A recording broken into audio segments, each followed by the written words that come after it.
Tá? Muito bem. Meus irmãos, primeiro eu quero agradecer. Agradecer o carinho e o amor que os irmãos têm manifestado para comigo e para com minha família. Esta é a quarta vez que eu estou aqui. É a quarta, né? É a quarta vez que eu estou aqui. E desta vez, pelo que os irmãos decidiram, gostariam que estivéssemos outras vezes. E então eu recebi o convite para que eu pudesse pregar a palavra de Deus nos próximos 2 meses, tanto neste mês de junho quanto no mês de julho, pregando pela manhã e à noite. Ô, irmã, muito obrigado, viu? Isso. Vou ficar aguado. Eu brincava lá na igreja, água benta. Obrigado, viu, irmã? Obrigado. Amém. Então é um privilégio realmente poder estar aqui com a família, louvando e engrandecendo ao Senhor no dia de Deus, junto com os irmãos, a quem já temos aprendido a amar do fundo do coração. Eu queria saber quantos minutos eu tenho para esta mensagem. Meia hora. Meia hora. Isso era uma pequena meditação? Meia hora? Eu não sei o que é meditação, né? Houve um tempo que eu pregava 1 hora, 1h10. Esse tempo já passou. Porque a gente reconhece quando o auditório está conosco, quando se uma mosca voar, você escuta. Quando não está, começa assim com o bichinho do ran-ran na garganta, né? Aí, antigamente eu olhava para... Aí hoje pega o celular e vai ver se chegou com o zap. Porque o pastor está demorando, né? Não. Vamos anunciar a palavra de Deus, olhar para a palavra de Deus o tempo que for necessário, e esse tempo não precisa se estender por muito tempo, desde que seja o Espírito Santo a falar no nosso coração. Amém. Eu quero convidá-los a que abram a Bíblia em João capítulo 17, versículo 17.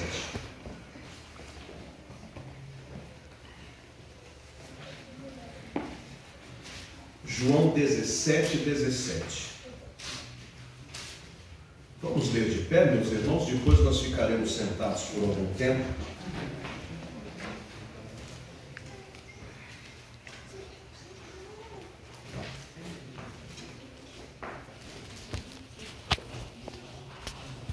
É tão bom ver os irmãos com as Bíblias na mão, Bíblias de papel, saber que nós temos a ferramenta do Senhor junto conosco, a espada. Diz o texto de João, capítulo 17, versículo 17: santifica-os na verdade, a tua palavra é a verdade. Vamos repetir juntos? Santifica-os na verdade, a tua palavra é a verdade. Mais uma vez para encerrar. Santifica-os na verdade, a tua palavra é a verdade. Podem se sentar. A versão ACF, que é a mais acurada, diz: santifica-os na tua verdade, a tua palavra é a verdade. Há uma só verdade. Então, na verdade, é a verdade mesmo. Esta palavra foi dita pelo Senhor Jesus. E ele disse essa palavra no momento de oração. Era chamada oração intercessória pelos seus apóstolos e por toda a igreja. Era o fim do seu ministério terreno. Ele iria para a cruz, ele iria ser sacrificado como Cordeiro de Deus que tira o pecado do mundo. Mas naquele momento, ele orava ao Pai, clamando para que ele santificasse os seus apóstolos, os seus discípulos e a sua igreja na verdade. E tempos atrás, em João capítulo 14, verso 6, Jesus diz o seguinte: eu sou o caminho, a verdade e a vida. Ninguém vem ao Pai senão por mim. O Senhor pediu para que os seus apóstolos fossem separados. A palavra santifica significa separado para Deus, consagrado para Deus, dedicado para Deus. Uma coisa santa era uma coisa que não era misturada com o profano, não era misturado com as coisas corriqueiras, era exclusivo. E o Senhor está dizendo para que os seus discípulos fossem santificados, exclusivos da verdade. E a tua palavra, disse Jesus, é a verdade.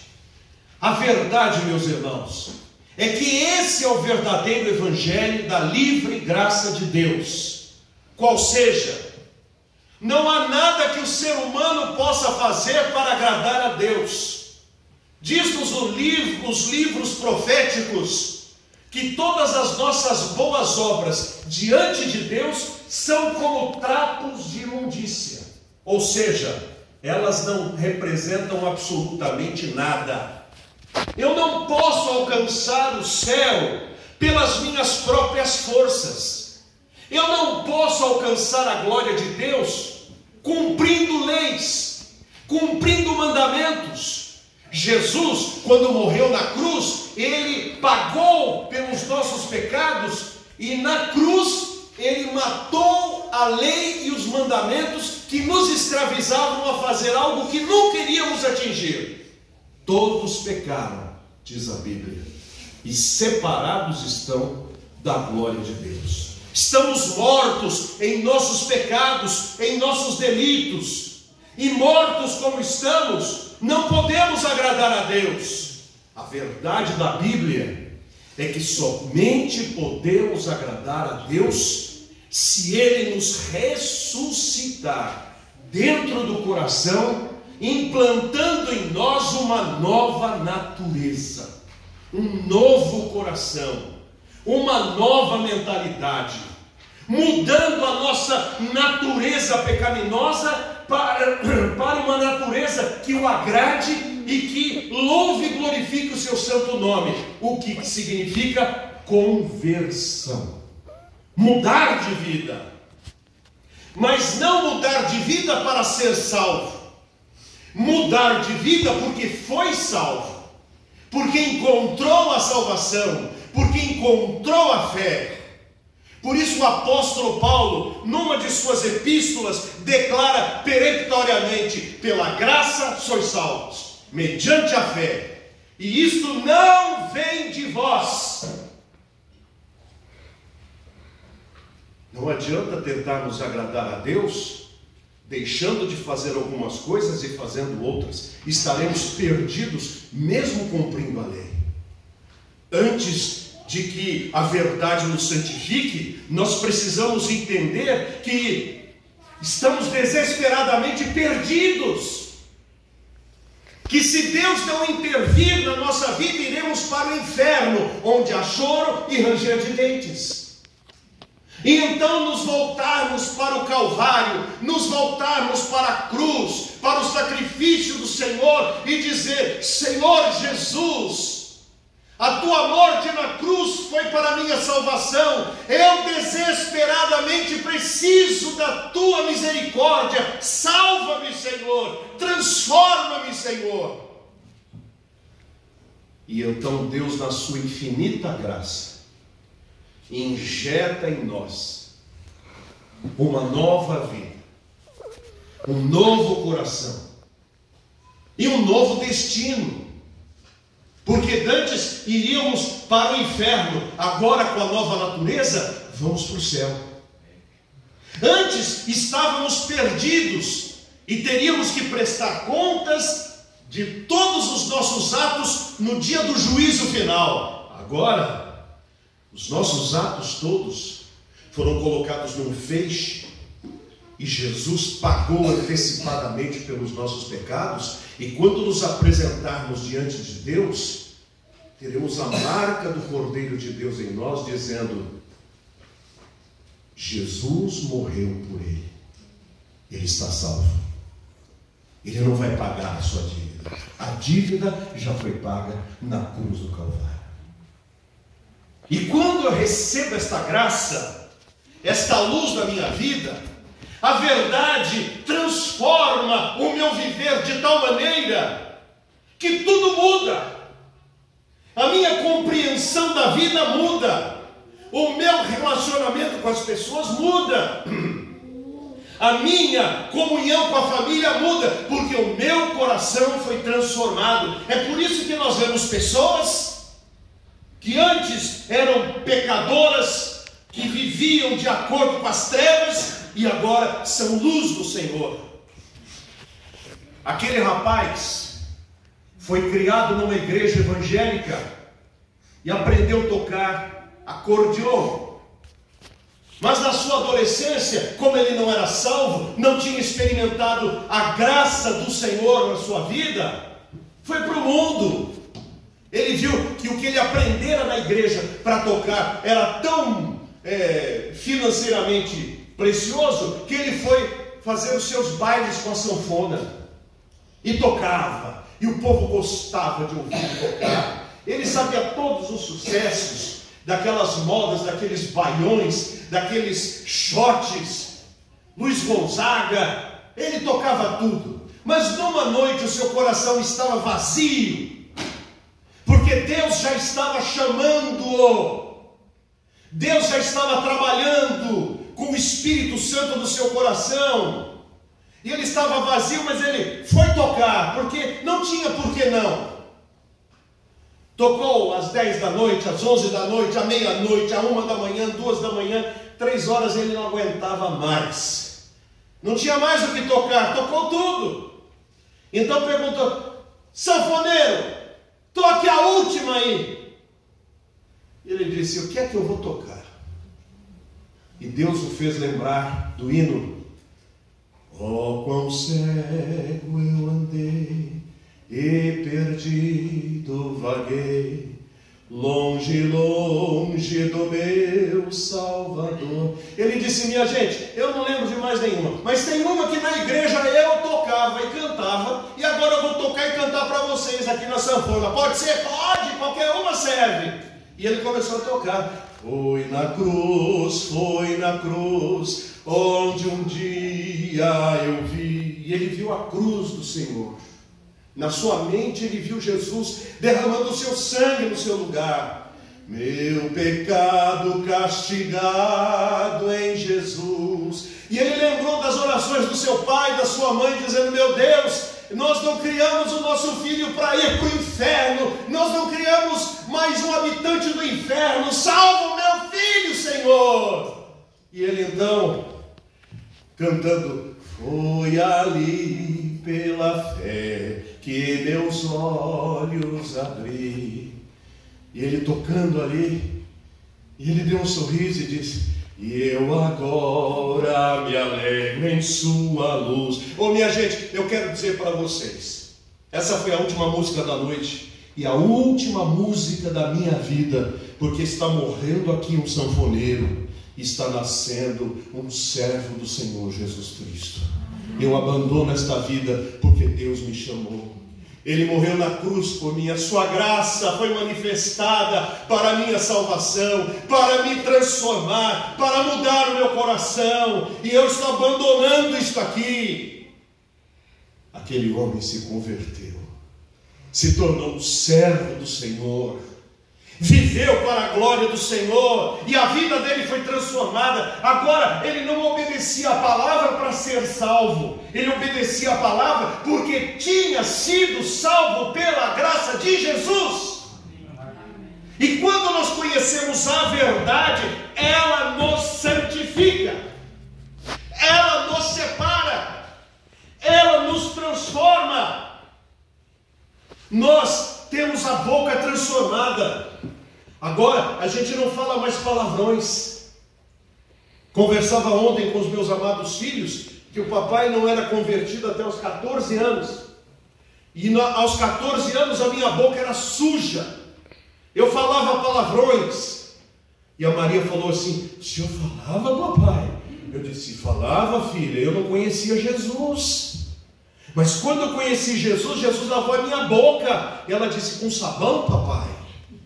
É, com o sabão da sua palavra. A sua palavra nos lava. A sua palavra nos limpa. Quando eu estava no mundo, eu bebia. Não era bêbado, mas bebia. Quando Jesus entrou na minha vida, a minha alegria não precisou ser mais a alegria alcoólica. Ela transformou-se numa alegria do coração, esplêndida, da presença de Jesus dentro de mim.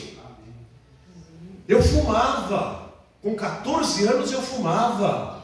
Eu era uma chaminé aberta. Eu fumava 2 maços de cigarro por dia. Eu fumava o chamado estoura-peito. Era o pior cigarro que tinha, porque o meu dinheiro só dava para comprar aquilo. Quando Jesus me recebeu, quando a sua livre graça me alcançou, mudou a minha mente e o meu coração, quando eu me entreguei para Ele pelo seu chamado, eu fui celebrar a salvação. Não sabia que crente não fumava. Cheguei em casa, falei: eu vou celebrar fumando um bom cigarro. E abri o maço e acendi. Nossa, esse cigarro está estragado. Aí eu peguei outro. Nossa, está ruim esse cigarro, vou pegar de outro maço. E não estou conseguindo fumar. No dia seguinte eu fui à casa do pastor. Na hora do almoço, eu era office boy. Lá fui eu na casa do pastor. Pastor, fala, Wagner. A sua igreja me deixou bobo. Ele falou: mas por quê? Eu fui celebrar a decisão que eu tomei ontem com o cigarro e não consegui fumar. O que acontece? Ele disse assim: não. Ele mostrou para mim o texto de 2 Coríntios capítulo 5, verso 17. Aqui está escrito: se alguém está em Cristo, nova criatura é. As coisas velhas já passaram, tudo se fez novo. Você não precisa mais ser uma chaminé para celebrar a alegria. Você celebra a alegria dentro do coração. Como diz aquele hino: então minha alma canta a ti, Senhor. Quão grande és tu, quão grande és tu. Então minha alma canta a ti, Senhor. Quão grande és tu, quão grande és tu. A alegria vem de dentro. Esta é a palavra na qual o Senhor Jesus pediu ao Pai para que santificasse os seus discípulos, a sua igreja. Santifica-os na verdade. A tua palavra é a verdade. E é este evangelho, é esta Bíblia, é esta palavra que nós, como discípulos do Senhor, precisamos propagar, anunciar, distribuir. É a palavra que salva, a Bíblia Sagrada. É através dela que nós chegamos ao conhecimento de Jesus. É através dela que nós sabemos que somos miseráveis pecadores. E é através dela que nós descobrimos que se não clamarmos pelo sangue de Jesus, não teremos